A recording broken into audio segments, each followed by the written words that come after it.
te glorifie, que nous puissions entendre et comprendre. Ouvre nos yeux pour te contempler. Quel sublime trésor, plus précieux que l'or, tes paroles de vie éternelle. Œuvre par ton esprit pour révéler le Christ. Parle-nous, nourris-nous par ta voix.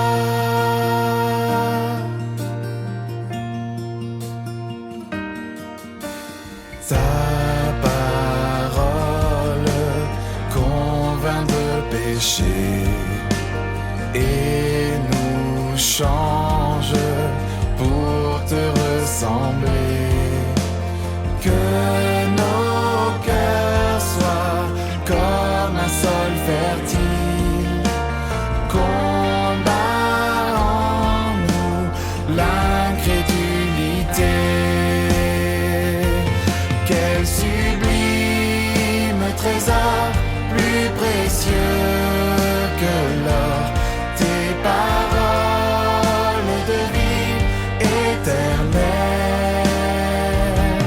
Œuvre par ton esprit pour révéler le Christ. Parle-nous, nourris-nous par ta voix.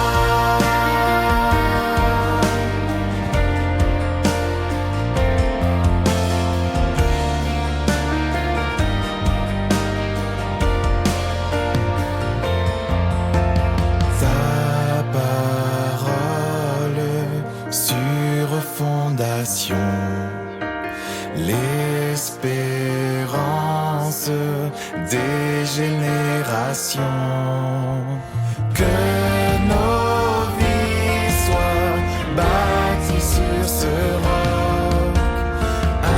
Instruis-nous pour marcher dans tes voies. Quel sublime trésor, plus précieux que l'or, tes paroles de vie éternelle. Œuvre par ton esprit pour révéler le Christ. Parle-nous, nourris-nous par ta voix. Quel sublime trésor, plus précieux que l'or, tes paroles de vie éternelle. Œuvre par ton esprit pour révéler le Christ.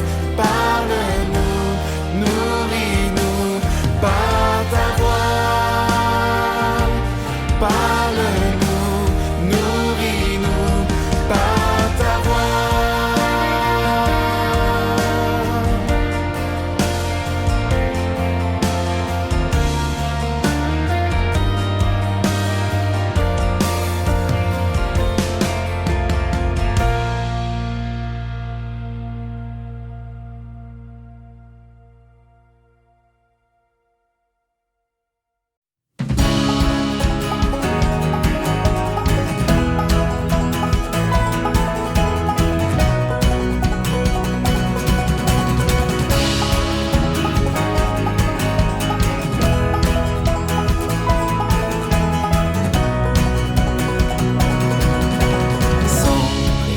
Je te livre ma joie.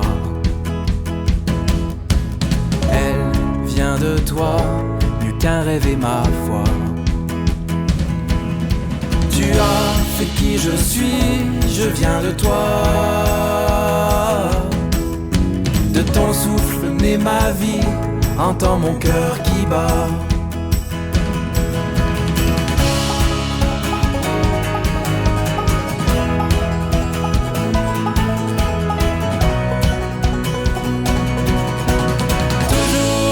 Avec toi, je trouverai ma joie. à jamais et sans regret. Oh, mystère à la croix, tu as pardonné, tellement aimé, oh tu m'as sauvé.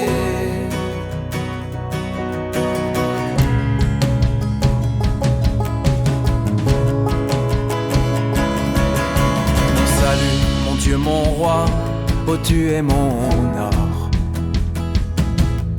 Je veux m'attendre à toi, te célèbre encore. Vibre terre et acclame ton Père. Reconnais qu'il est Dieu et nous sommes ses précieux. Toujours avec toi, je trouverai ma joie. À jamais et sans regret. Oh, mystère à la croix, tu as pardonné, tellement aimé, oh tu m'as sauvé. Et quand les eaux de nos vies troublent nos lendemains, c'est ta main qui soutient et jamais ne nous fuit. Toi qui veilles nos sommeils, n'a d'autre pareil. Écoute chanter les tiens avec force et sans fin.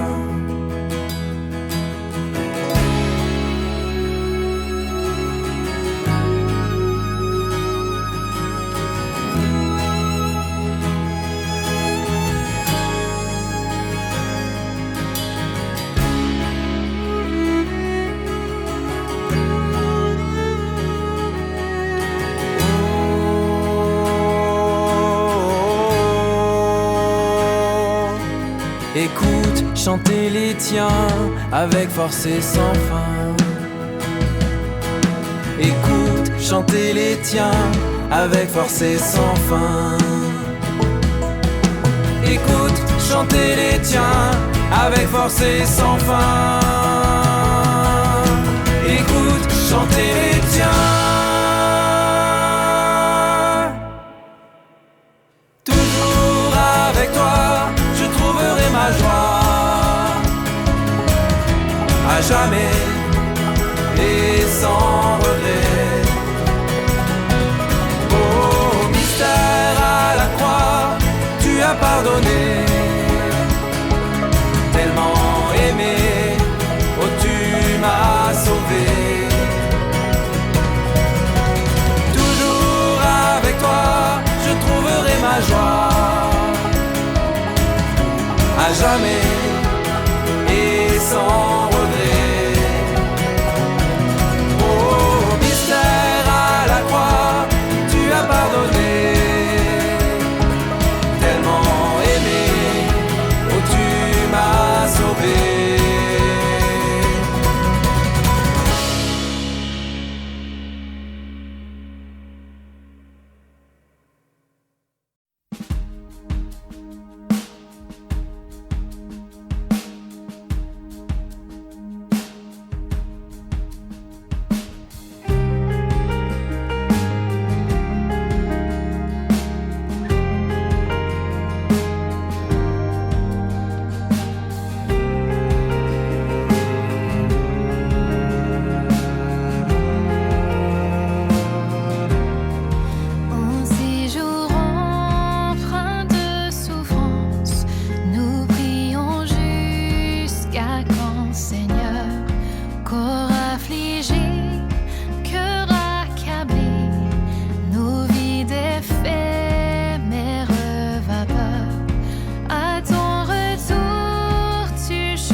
Bonjour à chacun de vous.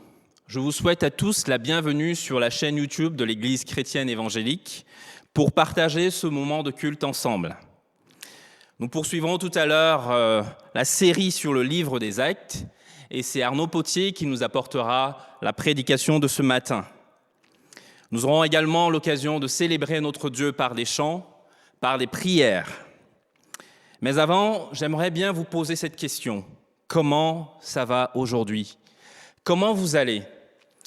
Si vous me répondez que ça ne va pas très fort à cause du contexte actuel, comme je vous comprendrai.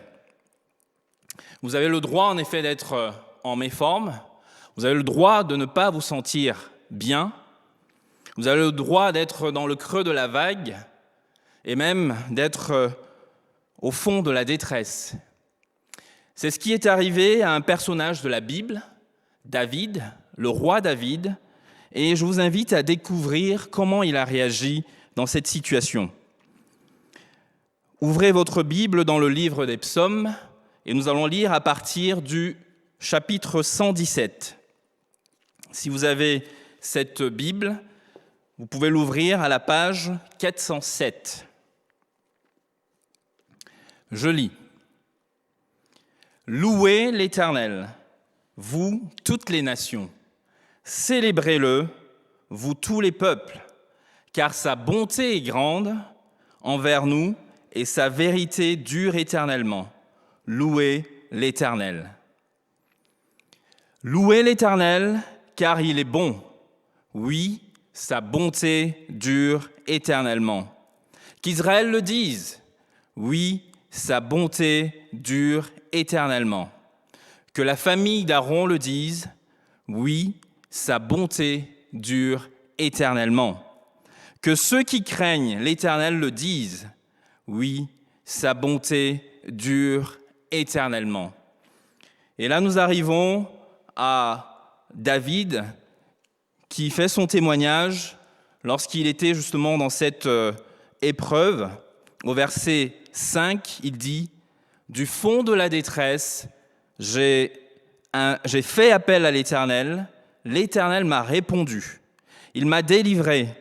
L'Éternel est pour moi. Je n'ai peur de rien. Que peuvent me faire des hommes? L'Éternel est mon secours et je regarde mes ennemis en face.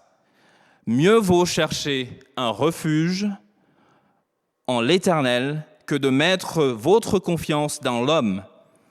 Mieux vaut chercher un refuge en l'Éternel que de mettre votre confiance dans les grands. Nous vivons dans un contexte particulier qui nous empêche de nous rassembler, de nous retrouver avec ceux qu'on aime, de vivre l'Église telle qu'on aurait souhaité, de communier les uns avec les autres, de nous retrouver tout simplement. Peut-être êtes-vous découragés face à la violence de cette deuxième vague qui touche notre pays et plus particulièrement notre région. Peut-être vous retrouvez-vous tout seul, confiné chez vous, et la solitude devient pesante. Je voudrais ce matin qu'on se rappelle que malgré ces circonstances, notre Dieu, le Dieu que nous servons, est bon, et son amour dure à toujours. Le Dieu en qui nous croyons est bon, sa fidélité dure à toujours. Et c'est ce qu'avait compris le psalmiste lorsqu'il était dans la détresse. Il s'est tourné vers Dieu et Dieu l'a secouru. Il avait compris qu'il valait mieux se confier en Dieu plutôt que de se confier dans les hommes. Notre Dieu ne change pas. Il est le même, hier, aujourd'hui et éternellement. Celui qui a promis d'être avec nous tous les jours jusqu'à la fin du monde le sera encore aujourd'hui, quelles que soient les circonstances. Vous avez le droit de vous sentir mal, mais vous avez aussi le droit d'espérer. Gardons espoir. Et c'est ce que Ricardo nous avait rappelé dimanche dernier dans sa prédication où il nous disait qu'il y avait encore de l'espoir pour ceux qui avaient tout perdu, qui avaient perdu tout espoir. Il y a encore de l'espoir. Et notre espérance, nous la retrouvons en Jésus-Christ. Jésus-Christ qui est venu sur cette terre, qui est mort pour nous, qui a pris notre condamnation sur lui pour que nous ayons de l'espérance. Dans la lecture du jour, au verset 12, dans Acte 4, au verset 12, nous pouvons lire « Il n'y a de salut en aucun autre, car il n'y a sous le ciel aucun autre nom qui ait été donné parmi les hommes par lequel nous devions être sauvés. » Jésus, notre espérance, Jésus, espoir des nations, Jésus, sauveur du monde. Je vous invite à prendre ces 3 chants que nous allons enchaîner. Jésus, espoir des nations, Jésus sauve. Et si Dieu est pour nous, qui pourra nous arrêter? Qui pourra être contre nous?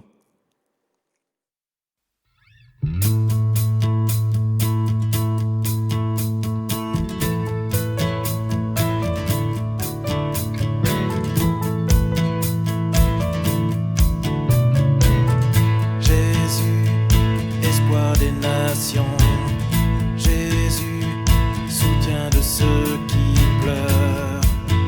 Tu es la source de tout espoir sur terre. Jésus, lumière dans la nuit. Jésus, vérité en tout temps. Tu es la source de la lumière sur terre. Tu es venu vivre et mourir, briser les liens, ressusciter. Tu es l'espoir qui vit en nous. Tu es le roc, solide et sûr.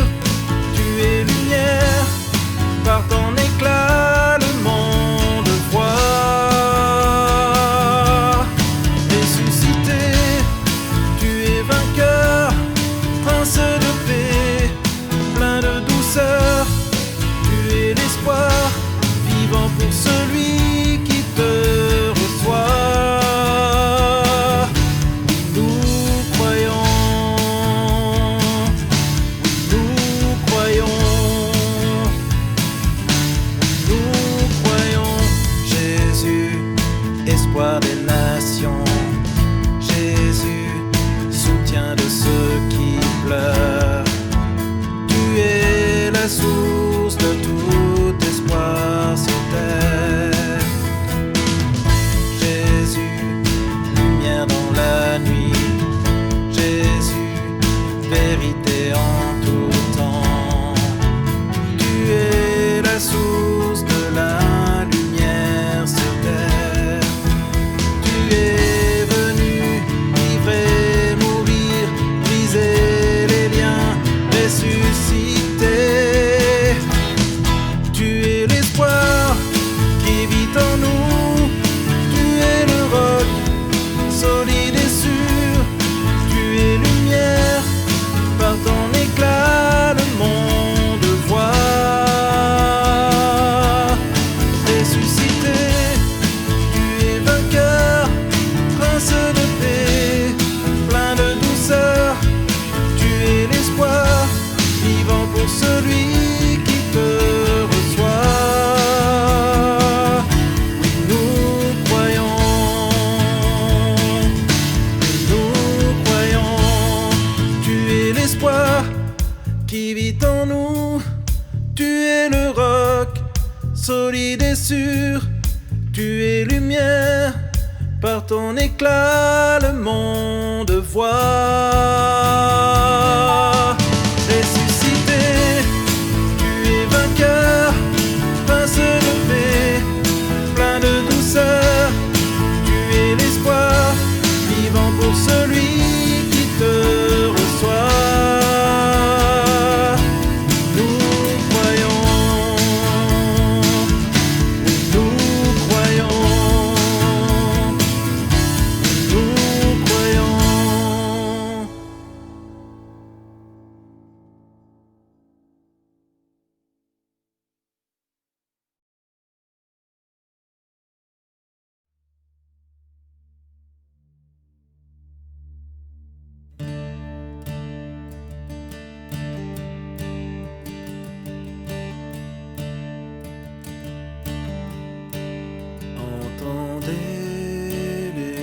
s'agite. Jésus sauve, Jésus sauve. Dans le calme souffle sa grâce. Jésus sauve, Jésus sauve. Écoutez le chant des anges pour la gloire du nouveau-né et l'écho qui sans cesse redit Jésus sauve. Humblement glorifions le roi. Jésus sauve, Jésus sauve. Prosternez-vous, c'est le Sauveur. Jésus sauve, Jésus sauve. Vois les cieux le glorifier, dissipant l'obscurité. Sa lumière pour toujours sera. Jésus sauve. Il a pris ma condamnation. Jésus sauve, Jésus sauve. Il mourut portant mes fardeaux. Jésus sauve, Jésus sauve. S'est livré jusqu'à la croix et paya le prix pour moi. Par la foi, la vie éternelle. Jésus sauve.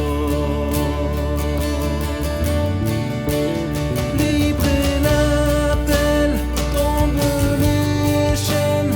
Voici l'espoir clair et vrai. Que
puissance, Dieu de miracles, incomparable, ô Dieu, Dieu admirable, inébranlable, ton nom surpasse toute puissance, Dieu de miracles, incomparable, ô Dieu, ô Dieu.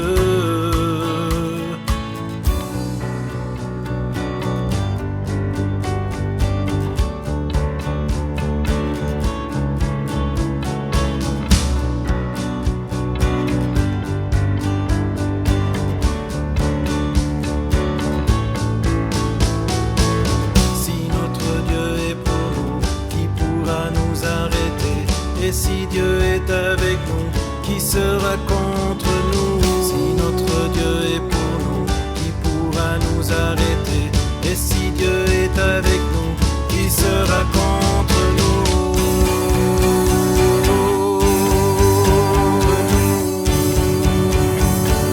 Qui sera contre nous? Contre nous.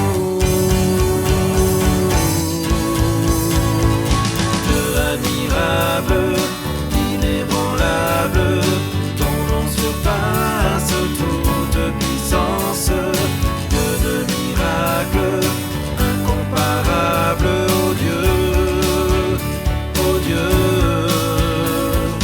Dieu admirable, inébranlable, ton nom surpasse toute puissance, Dieu de miracles, incomparable, ô Dieu, ô Dieu. Si notre Dieu est pour nous, qui pourra nous arrêter? Et si Dieu est avec nous, qui sera contre nous? Si notre Dieu est pour nous, qui pourra nous arrêter? Et si Dieu est avec nous, qui sera contre nous?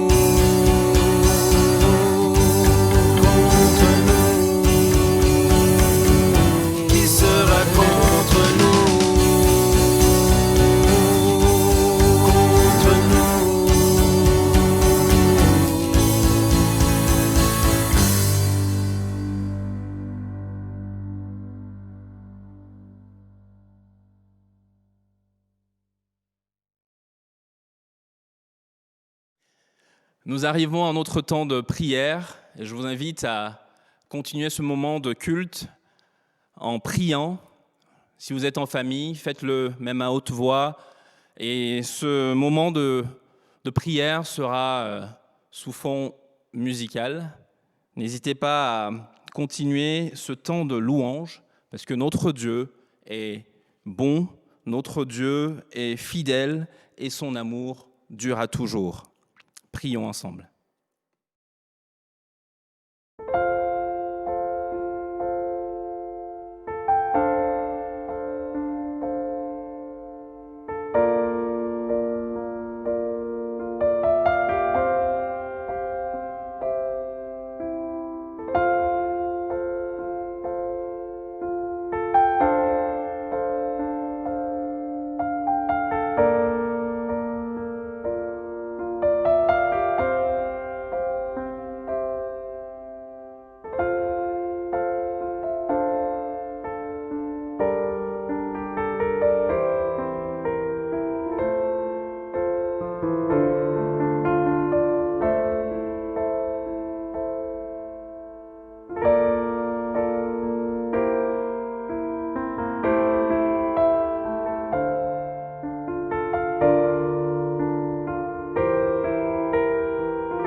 Bonjour à chacun d'entre vous, j'espère que vous allez bien.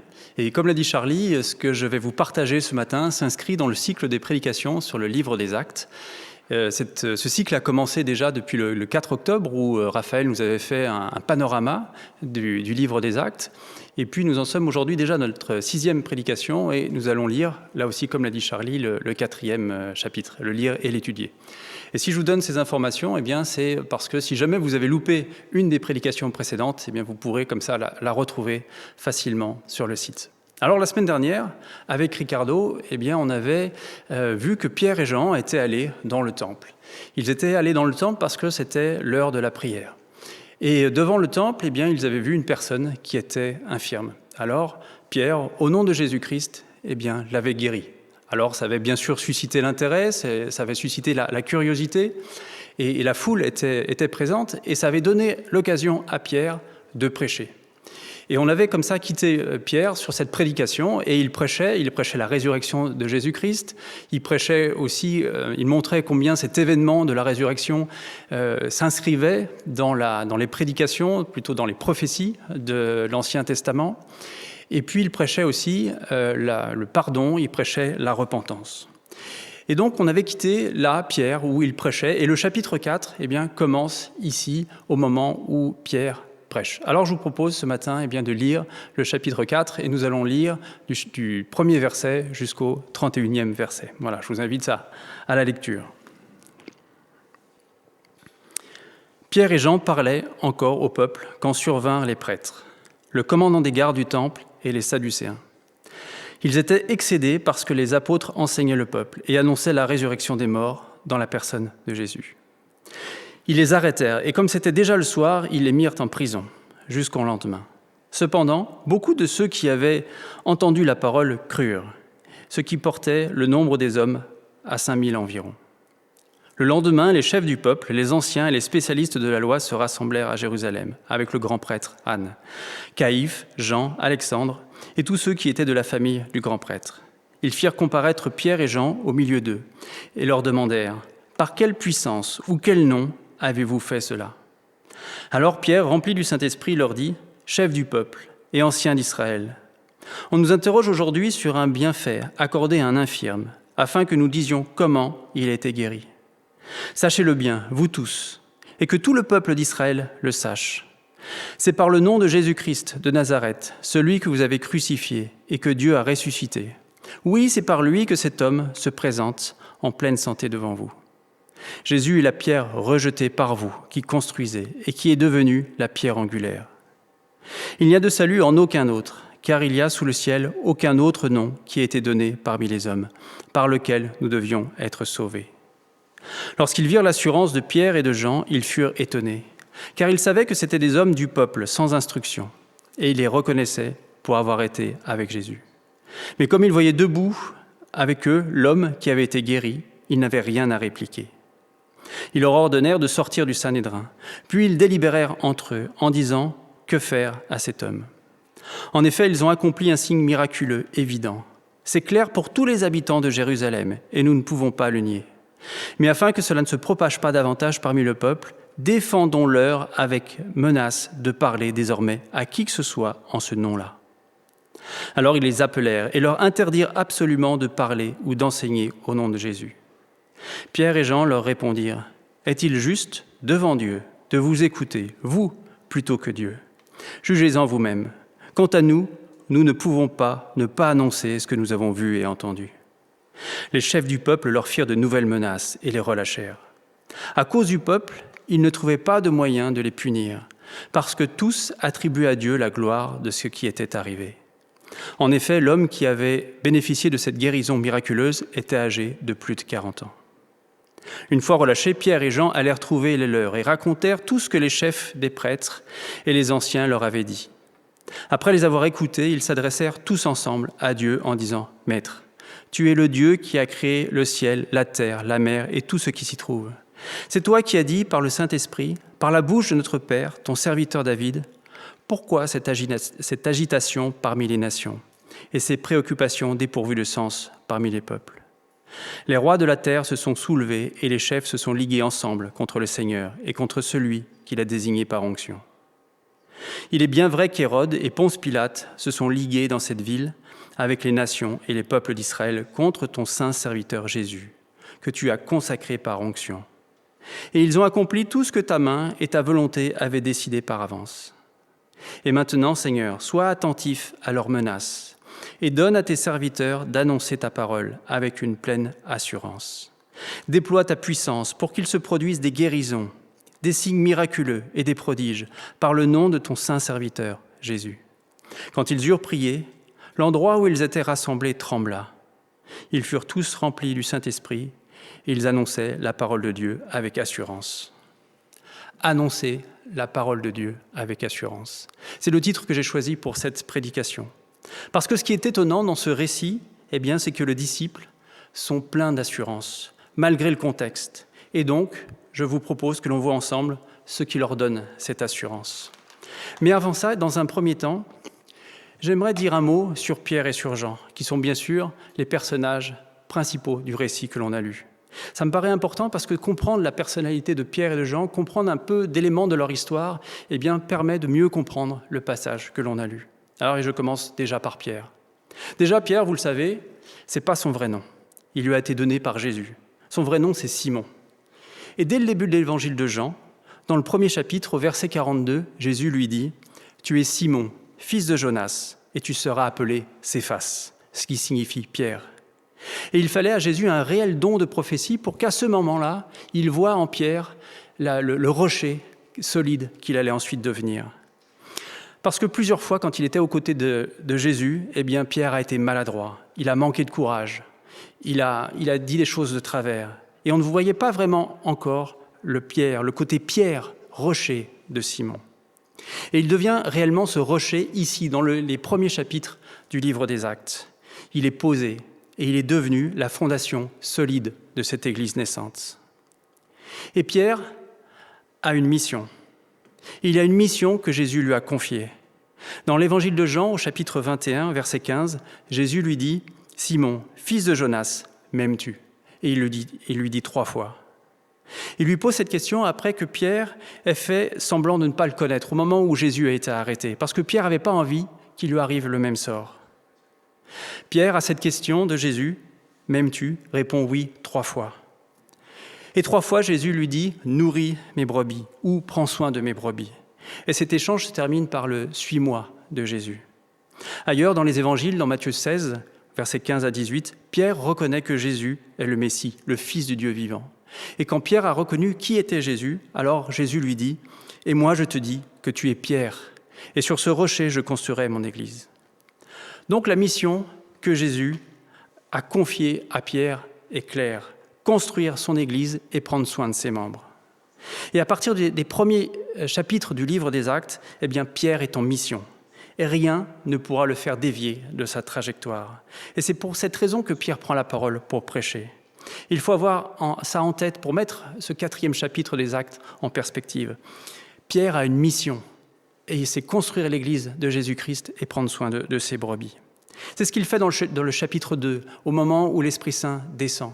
Pierre prend la parole et il prêche, il met en œuvre sa mission. C'est ce qu'il fait aussi au chapitre 3, quand il guérit l'infirme, il prend soin de ses brebis.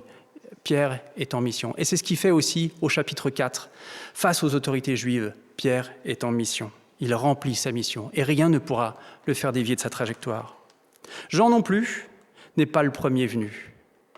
Et je pourrais dire plein de choses à propos de Jean. Mais ce que j'aimerais souligner ici est que Jean se présente lui-même comme le disciple que Jésus aimait. Et il le fait 3 fois dans l'évangile de Jean, évidemment, au chapitre 20, au verset 2, et il le fait un peu après, au chapitre 21, au verset 7 et au verset 20. Et si je rappelle ce point, c'est que ça me semble important pour comprendre Jean et son comportement, son attitude dans le chapitre 4. Ça peut paraître étonnant que Jean s'auto-proclame quelque part le disciple que Jésus aimait. Et ça pourrait même passer pour de la prétention. Et on pourrait même comprendre qu'il se voyait comme étant le disciple préféré de Jésus. Et en même temps, c'est vrai que Pierre, Jean et puis avec Jacques, ont passé beaucoup de temps avec Jésus. Ils ont fait plein de choses avec lui. On voit ça tout au long des évangiles. Mais ce n'est pas par prétention que Jean se définissait comme le disciple que Jésus aimait. Et une hypothèse que je vous propose est que le Seigneur aimait tous les disciples de la même manière, avec la même force. Mais tous n'avaient pas conscience de toute l'étendue de cet amour pour eux. Et Jean était particulièrement sensible à cet amour. Il était sensible à l'amour que Christ avait pour les personnes qui l'entouraient, et pour les apôtres en particulier. De tous les apôtres, c'est peut-être lui qui a expérimenté le plus profondément l'amour de Christ à son égard. Et donc c'est peut-être lui qui avait la relation avec Jésus la plus profonde. Pas parce qu'il était l'apôtre préféré de Jésus, mais parce qu'il avait compris tout l'amour que Jésus avait pour lui. Jean était le disciple que Jésus aimait, et Jésus était l'ami, le Dieu que Jean aimait. Et nous aussi, nous pourrions nous présenter dans les mêmes termes que Jean. Je suis le disciple que Jésus aime. Et il ne s'agit pas de préférence, mais de prise de conscience de la part de tous ceux qui ont pris conscience qu'ils sont aimés par Christ. En résumé, Pierre, c'est l'engagement dans l'action. Et son objectif est de mettre en œuvre la mission que Christ lui-même lui a donnée. Je l'ai déjà dit, construire son Église et puis prendre soin de ses brebis. Jean, lui, c'est la relation avec Jésus. Ça ne veut pas dire que Pierre n'avait pas de relation avec Jésus ou que Jean était seulement un contemplatif. Non, mais c'était des ministères qui étaient différents. Leur couleur était différente, leur rôle était différent, leur implication était différente. Mais leurs deux rôles étaient parfaitement complémentaires. Et Jésus a besoin de ces deux types de dons pour développer son Église. Et il me semble encore une fois que ce sont des éléments importants à avoir en tête pour bien comprendre ce chapitre 4 du livre des Actes. Alors après cette brève présentation de Pierre et de Jean, je vous propose de revenir plus précisément au passage que l'on a lu. Et quand on lit ce texte, il y a une question qui vient rapidement. Comment se fait-il que les disciples aient eu autant d'assurance ? Et l'assurance, cette assurance est une caractéristique que l'on retrouve chez Pierre et chez Jean, au point qu'ils étonnent même ceux qui les écoutent. Et on lit ça au verset 13, vous pouvez regarder avec moi. Lorsqu'ils virent l'assurance de Pierre et de Jean, et là il est question des autorités juives, ils furent étonnés, car ils savaient que c'étaient des hommes du peuple, sans instruction, et ils les reconnaissaient pour avoir été avec Jésus. Qu'est-ce qui s'est passé pour qu'ils témoignent de cette manière-là, avec autant d'assurance ? Et cela d'autant plus que le contexte, sincèrement, ne les aidait pas. Parce qu'ils ont vécu une situation qui pouvait vraiment les intimider. Ils ont devant eux la fine fleur des autorités juives, les prêtres, le commandant des gardes du temple et les Sadducéens. Et en plus, ces autorités-là, elles sont en colère. Ils sont en colère parce qu'ils ont cru qu'en tuant Jésus, ils allaient enfin se débarrasser de cette nouvelle religion. Et là, ils constatent qu'avec les disciples de Jésus, ça continue de plus belle. Ça continue avec les disciples. Ce n'est pas parce que Jésus est mort que cette religion s'arrête. Donc devant Pierre et Jean, il y a les prêtres, qui représentent bien sûr l'autorité de la religion juive. Il y a aussi le commandant de la garde du temple. Alors le temple disposait d'une garde, et le rôle de cette garde était d'empêcher les non-juifs d'accéder au temple. C'est cette même garde qui a arrêté Jésus. C'est cette même garde qui a scellé la pierre sur le tombeau, devant le tombeau. Et c'est cette même garde qui a gardé le tombeau. Et on lit ça dans Matthieu 27 au verset 65.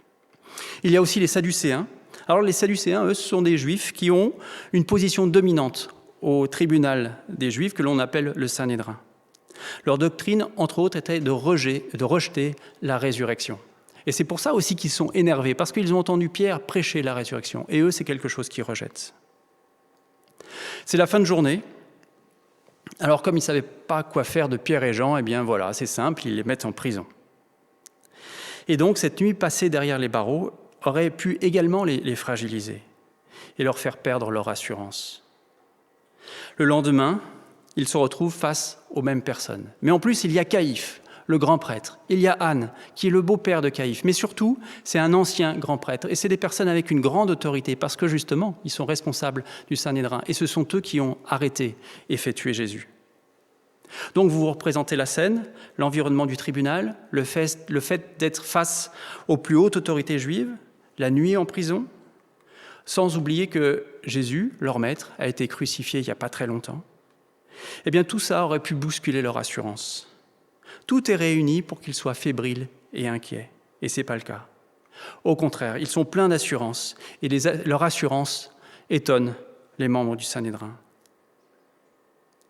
Et je vous propose maintenant de regarder ce qui leur donne cette assurance malgré les circonstances. Et c'est un exercice intéressant parce que ça peut être un exercice intéressant pour nous. On peut voir ce que le texte nous dit. Quelles sont les bases des disciples justement pour avoir cette assurance ? Parce que nous avons tous des défis à relever. Nous avons des défis à relever en tant que personne. Nous avons des défis à relever en tant que chrétiens et chrétiennes. Nous avons des défis à relever en tant qu'Église, en tant qu'Assemblée. Et le contexte actuel fait que nous avons tous, les uns et les autres, des défis à relever. Le texte que l'on a lu décrit 4 piliers à cette assurance. L'Esprit Saint, la prière, la connaissance de la parole et la communion entre les disciples. Et je vous propose de voir, dans un premier temps, l'Esprit Saint. L'Esprit Saint, lui, il agit à 2 niveaux. Il a une action immédiate et mène un travail de fond. Ce que j'appelle l'action immédiate est décrite au début du verset 8, quand il nous est dit « Alors Pierre, rempli du Saint-Esprit, leur dit, etc. » Voilà, Pierre est rempli du Saint-Esprit. Être rempli du Saint-Esprit, c'est laisser Dieu agir. C'est le laisser nous guider. C'est savoir que tout ne repose pas sur nos propres forces, nos compétences, nos moyens. C'est comprendre, là, ici, que c'est pas l'intérêt... Enfin, Pierre ne défend pas son propre intérêt. Il défend celui de Dieu. Et donc, Dieu est bien plus grand que sa capacité à prendre la parole. S'appuyer sur le Saint-Esprit, c'est lâcher le contrôle. Et face aux autorités juives, les apôtres ne pouvaient pas contrôler grand-chose. Ils ne pouvaient rien contrôler. Ils avaient eu cette autorité, ils avaient eu le pouvoir d'arrêter Jésus, ils avaient eu le pouvoir de tuer Jésus, ils avaient eu le pouvoir de les menacer, de menacer les apôtres, ils avaient eu le pouvoir de les mettre en prison. Donc sincèrement, là, les apôtres ne maîtrisaient rien du tout, ils ne pouvaient rien contrôler. Mais il s'en remet à Dieu, justement. Pierre, là, ici. Il s'en remet à Dieu et il sait que toute chose est entre les mains de Dieu et il laisse agir son esprit. Nous manquons d'assurance lorsque nous sommes stressés, lorsque nous nous rendons compte que nous ne pouvons pas contrôler une situation. Et c'est vrai que la pandémie nous donne une belle illustration. Nous ne maîtrisons rien de cette épidémie et personne sur la Terre ne maîtrise quoi que ce soit sur ce sujet. Alors, ce que nous avons à faire, faisons-le dans la mesure de nos moyens, de notre marge de manœuvre et laissons ensuite agir Dieu par son esprit. L'Esprit Saint mène aussi un travail de fond. Et on l'a dit, je l'ai dit tout à l'heure, les autorités sont étonnées par leur assurance. Et je l'ai lu au verset 13. Qu'est-ce qui est le plus étonnant ? Qu'un infirme ait été guéri, comme on l'a lu au chapitre 3 avec Ricardo, ou que des hommes du peuple, sans instruction, prennent la parole devant les autorités juives, qui, elles, avaient reçu un haut niveau d'éducation. Sans oublier que Pierre et Jean vont écrire ensuite des pages magnifiques de la Bible, et on peut les lire dans leurs épîtres à la fin de la Bible. Ce sont les mêmes apôtres, les mêmes disciples, qui au chapitre 16 de l'évangile de Matthieu, des versets 6 à 12 exactement, quand Jésus leur dit « Méfiez-vous du levain des pharisiens et des sadducéens », quand Jésus leur dit ça, ils ne comprennent rien du tout avec cette histoire de levain. Ils se disent « Mais tiens, bon, peut-être qu'il veut nous dire qu'on n'a pas pris le pain pour le déjeuner. » Enfin voilà, eux, ils pensent qu'ils n'ont pas pris assez à manger. Alors que juste avant, Jésus avait multiplié les pains. Donc franchement, les pains pour le déjeuner, c'était vraiment pas un problème. Et là, les disciples avaient absolument rien compris de la parole de Jésus. Et là, ce sont les mêmes apôtres. Et là, ils ont compris le message de l'Évangile. Qu'est-ce qui s'est passé entre les deux moments ? L'Esprit Saint les a transformés et leur a ouvert le cœur en profondeur. Il leur a permis de comprendre le message de l'Évangile et donner suffisamment d'assurance pour le partager. C'est le miracle qui ne s'est pas passé dans le cœur des autorités juives. Malgré le constat de la guérison, qu'ils ne pouvaient pas nier, ils le reconnaissent, et on le voit au verset 16. Ils avouent eux-mêmes ne pas pouvoir nier ce miracle, malgré les explications de Pierre et de Jean, et leur assurance qui était presque surnaturelle. Tout ce qu'ils décident de faire, la seule chose qu'ils décident de faire, est de les faire taire. La raison est simple, ils cherchent à garder le contrôle, ils cherchent à garder le pouvoir, et ils refusent de leur ouvrir leur cœur, d'ouvrir leur cœur à l'Esprit Saint. Leur cœur est verrouillé à double tour parce qu'ils sont accrochés, attachés à leur pouvoir et à leur contrôle. Laissons l'Esprit Saint nous transformer tout au long de notre vie. Il rend possible la compréhension des choses de Dieu. Il change les cœurs. Le cœur est plus important que le corps. Le cœur est plus important que le corps. Et le Seigneur, par son Esprit, transforme d'abord les cœurs. Le deuxième élément qui donne de l'assurance est la connaissance de la parole. On a dans ce chapitre 4 exemples de l'utilité de la parole. Elle sert à confronter, Elle est utile pour comprendre le plan de Dieu, elle sert à la louange, et enfin, elle donne aux disciples une bonne compréhension de ce qu'ils sont en train de vivre. La première utilité est qu'elle sert à confronter, je l'ai dit. Quand Pierre évoque dans le Sanhédrin la pierre angulaire, il cite ici le prophète Ésaïe, et plus précisément le chapitre 28 au verset 16. Il met alors, en citant le prophète, le Sanhédrin face à ses responsabilités. Il les confronte par rapport à ce qu'il croit. Connaître la parole permet de rétablir la vérité en ce qui concerne les choses de la foi. Le deuxième point de l'utilité de la parole, elle aide à comprendre le plan de Dieu. Et avec ce même exemple de pierre angulaire, on constate la cohérence entre l'Ancien Testament, où il est question déjà de pierre angulaire, et le Nouveau Testament. Cela paraît une évidence, mais connaître la parole permet de comprendre la parole. Quand je lis le livre d'Ésaïe et que je vois qu'il est question de pierre angulaire, si je connais la Bible, je sais que là, il est question de Jésus. Alors que ce texte, dans Ésaïe, a été écrit à peu près 800 ans avant ce que les disciples ont vécu au chapitre 4. Pour comprendre la parole, il faut la connaître. Et pour la connaître, il faut la lire et l'étudier. Le troisième intérêt de connaître la parole est de nourrir nos prières, et plus particulièrement notre louange. Et on le voit ça, un seul exemple au verset 24. Les disciples prient en disant « Maître, tu es le Dieu qui a créé le ciel et la terre, la mer et tout ce qui s'y trouve. » Et cette prière fait référence aussi à un autre livre de l'Ancien Testament, qui est le livre de l'Exode, et il fait aussi référence à un psaume, qui est le psaume 146. Parfois, nous ne savons pas comment prier, et connaître la parole, connaître la Bible, nous aide à exprimer notre louange, nous aide à prier. Et les textes bibliques, bien sûr, peuvent nous inspirer. Enfin, connaître la parole permet aux disciples de mettre en perspective ce qu'ils sont en train de vivre là, avec les autorités. Et c'est ce qu'ils font entre les versets 25 et verset 28. Ils citent ici les 2 premiers versets du psaume numéro 2, qui donnent du sens à ce qu'ils vivent. Et cela leur donne du discernement sur la situation actuelle. Voilà les 4 raisons pour lesquelles il est nécessaire de connaître la parole. 4 raisons développées ici dans ce chapitre. Cela permet d'établir la vérité, de comprendre le plan de Dieu, de nourrir notre prière et d'avoir du discernement. C'était vrai pour Pierre et Jean, et ça reste vrai pour nous aujourd'hui. La connaissance de la parole nous rend solides et nous remplit d'assurance. Et l'exemple de Pierre nous permet de voir que la parole est accessible, et notamment à des personnes sans instruction. Les prêtres et le grand prêtre avaient passé du temps à étudier la parole. Ils ont été enseignés par les maîtres de la loi. Et pourtant, ils n'ont pas compris le sens profond de la parole de Dieu. Et ils se font là enseigner par les hommes du peuple qui, eux, n'ont pas d'instruction. La compréhension du message de l'Évangile n'est heureusement pas corrélée à notre niveau d'instruction. Il n'est pas non plus corrélé à notre quotient intellectuel. Croire qu'il faut avoir un haut niveau d'études ou être très intelligent pour comprendre la parole, c'est oublier l'action de l'Esprit Saint. C'est ce que j'ai souligné tout à l'heure. C'est lui d'abord qui nous aide à comprendre le message biblique. Sinon, les maîtres de la loi, les grands prêtres, auraient compris, eux, les paroles de Pierre et ils se seraient convertis. Vous voyez comment les deux, la connaissance de la parole et puis l'Esprit Saint, sont intimement imbriqués. L'un ne va pas sans l'autre, les deux sont nécessaires. Et je termine ce point par un verset. Dans 2 Timothée 3, verset 16, « Toute l'Écriture est inspirée de Dieu et utile pour enseigner, pour convaincre, pour corriger, pour instruire dans la justice, afin que l'homme de Dieu soit formé et équipé pour toute œuvre bonne. »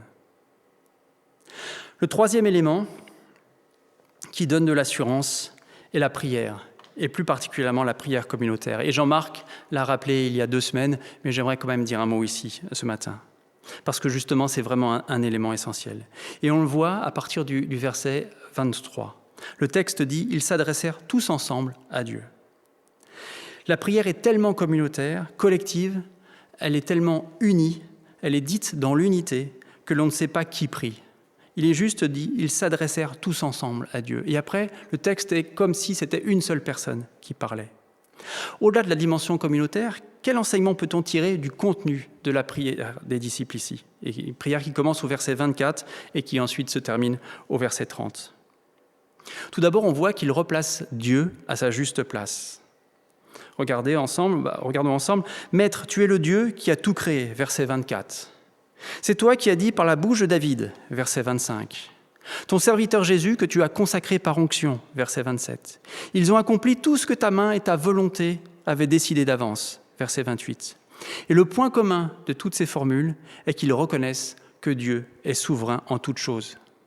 C'est facile de reconnaître que Dieu est souverain quand tout va bien. Mais là, franchement, ce n'était pas le cas pour les disciples. Jésus venait d'être crucifié. Pierre et Jean sont devant le tribunal. Ils ont été jetés en prison. Ils ont été menacés. Il leur avait été interdit d'annoncer l'Évangile. Et même s'ils voyaient beaucoup de fruits, là, puisqu'il y avait de nombreuses conversions, il nous parlait question de 5000 personnes, le prix à payer pour annoncer l'Évangile et exprimer leur foi était élevé. D'ailleurs, un petit peu plus loin, dans le livre des Actes, Pierre va retourner en prison. Et Jacques aussi va aller en prison. Le Jacques de Pierre, Jacques et Jean. Et Jacques va être tué, il va être ici assassiné. Donc le prix à payer pour annoncer l'Évangile était vraiment élevé. Et malgré ce contexte, ils ont conscience que Dieu est souverain, qu'il maîtrise toutes choses. Et c'est ce qu'ils expriment dans leur prière. Et c'est une forme de louange. Est-ce que nous reconnaissons, nous, que Dieu est souverain dans toutes les circonstances de notre vie, et quelles que soient les circonstances? Et puis ensuite, leur prière continue. Et après avoir reconnu que Dieu est souverain, eh bien, ils expriment à Dieu leur sujet de prière. Et ça, ce sont les versets 29 et 30. Mais j'aimerais simplement aussi souligner, regardez la proportion. Il y a 5 versets qui concernent la louange et 2 versets qui concernent les prières de demande. Et je crois que nous, parfois, eh bien, on peut avoir tendance à inverser les proportions. Non, ils remettent d'abord Dieu à sa place, ils le louent avant de formuler leur demande. Et le temps consacré à reconnaître la position de Dieu, la souveraineté de Dieu est bien supérieur au temps passé à demander quelque chose. Est-ce que nous passons suffisamment de temps, nous, à louer Dieu en assemblée, dans les groupes de semaine, à 2 ou 3? Et c'est une vraie réflexion que nous devons tous mener. Et pourquoi ils prient? Quel est leur sujet de prière? Regardez, c'est au verset 30, pour pouvoir annoncer la parole avec une pleine assurance. Et leur prière est tellement puissante que la terre trembla. Mais surtout, la conséquence de cette prière est qu'ils furent remplis de l'Esprit Saint et ils annoncèrent la parole avec assurance. C'est le dernier mot, la dernière phrase du texte que l'on a lu. Et on y revient encore une fois à cette assurance. Le texte nous encourage à la prière communautaire. Et c'est un point sur lequel nous devons être particulièrement vigilants, et notamment en ce moment où le confinement nous éloigne. Et j'encourage chacun d'entre nous à avoir un lieu de prière communautaire. Et l'enjeu est important pour vous, bien sûr, pour nous, pour chacun d'entre nous, pour notre vie de foi, pour notre persévérance dans la foi, mais aussi pour faire vivre la dimension communautaire, ecclésiale au sens d'assemblée, là encore comme l'a rappelé Jean-Marc il y a 2 semaines. Car elle souffre aujourd'hui, cette dimension communautaire. Et c'est la responsabilité de chacun d'en prendre soin. Et pas seulement, évidemment, des responsables. C'est la responsabilité de chaque membre, de chaque personne, de prendre soin de cette dimension communautaire. Actuellement, la prière communautaire se fait souvent à travers un écran. Et c'est vrai que c'est frustrant pour beaucoup d'entre nous. Mais quand on regarde les contraintes qu'avaient les disciples dans les premiers chapitres du livre des Actes, on se dit que notre contrainte est malgré tout légère. On ne risque pas notre vie. Alors dans cette prédication, je décortique quelque part les différents éléments qui donnent de l'assurance, mais on voit que tous sont liés. La prière communautaire, la connaissance de la parole, l'Esprit Saint. Tout ça, ce sont des ingrédients différents, mais la recette permet d'avoir l'assurance. Ma phrase n'a pas été très claire, mais ça nous permet d'obtenir cette assurance. Et il y a un point encore que je n'ai pas abordé, c'est l'unité entre les disciples. Parce que cette unité entre les disciples est remarquable. D'abord, entre Pierre et Jean, regardez au premier verset, il est écrit « Pierre et Jean parlaient ». Ils sont ensemble. Verset 19, Pierre et Jean leur répondirent. Et on ne sait pas lequel des deux parle. C'est comme s'ils ne formaient qu'une seule personne. Et c'est la même chose au niveau de l'assemblée. Au verset 24, ils s'adressèrent tous ensemble à Dieu. Et c'est une illustration parfaite de la formule de s'exprimer que d'une seule voix. Quand on vit une telle unité, eh bien on se sent obligatoirement soutenu et ça donne de l'assurance.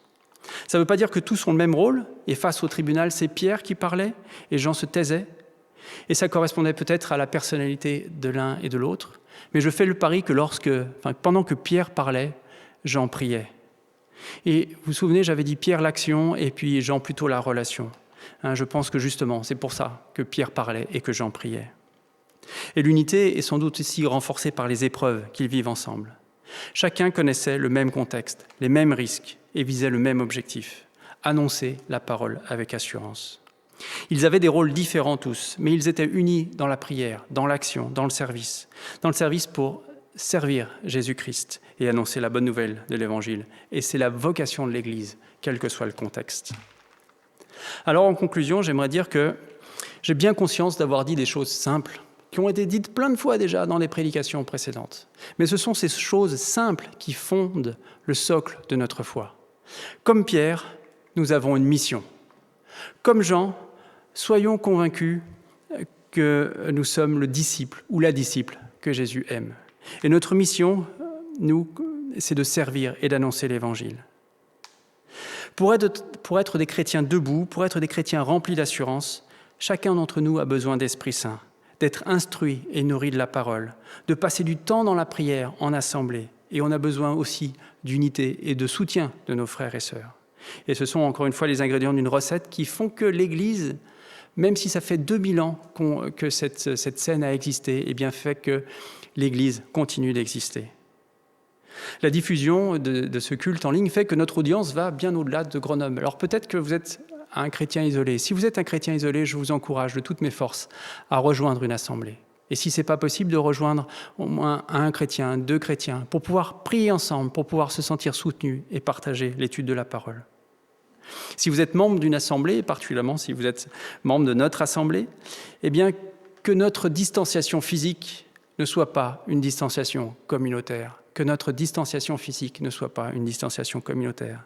Nous avons tous besoin les uns des autres pour continuer à prier ensemble, à nous soutenir et que nous continuions à vivre l'unité pour être des chrétiens debout, prêts à servir et remplis d'assurance. Que l'épreuve que nous vivons, la pandémie, soit pour tout une occasion de liens plus forts et non pas de distanciation. Et ça demande la vigilance de chacun. Et je n'ai pas encore dit la meilleure nouvelle, j'ai gardé pour la fin. Parce que cette assurance ne dépend pas de nos forces. Cette assurance ne dépend pas de notre capacité. Cette assurance pour servir, pour suivre le Seigneur, dépend de notre fidélité. La fidélité à la parole, la fidélité à la prière, la fidélité à partager avec des chrétiens. Et tout ça en laissant justement agir l'Esprit Saint. Pour que nous puissions dire, comme Pierre, lorsqu'il faisait face à l'opposition des autorités, au verset 20, « Quant à nous, nous ne pouvons pas ne pas annoncer ce que nous avons vu et entendu. » Et je la relis parce qu'il y a 2 négations, donc ce n'est pas forcément facile à saisir. Verset 20, « Quant à nous, nous ne pouvons pas ne pas annoncer ce que nous avons vu et entendu. » Et ma prière ce matin est que nous n'ayons pas de raison, justement, pour annoncer l'Évangile et vivre avec le Seigneur et le suivre. Voilà.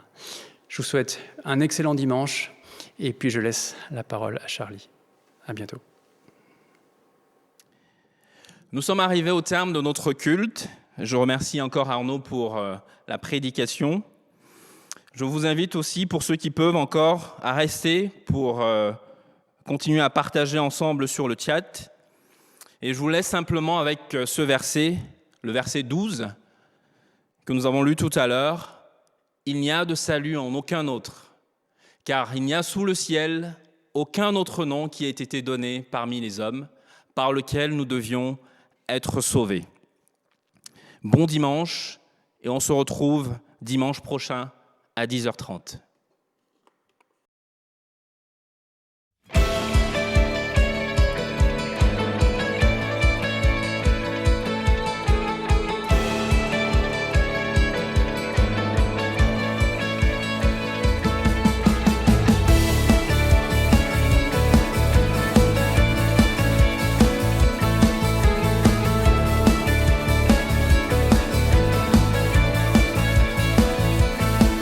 Dieu fait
né.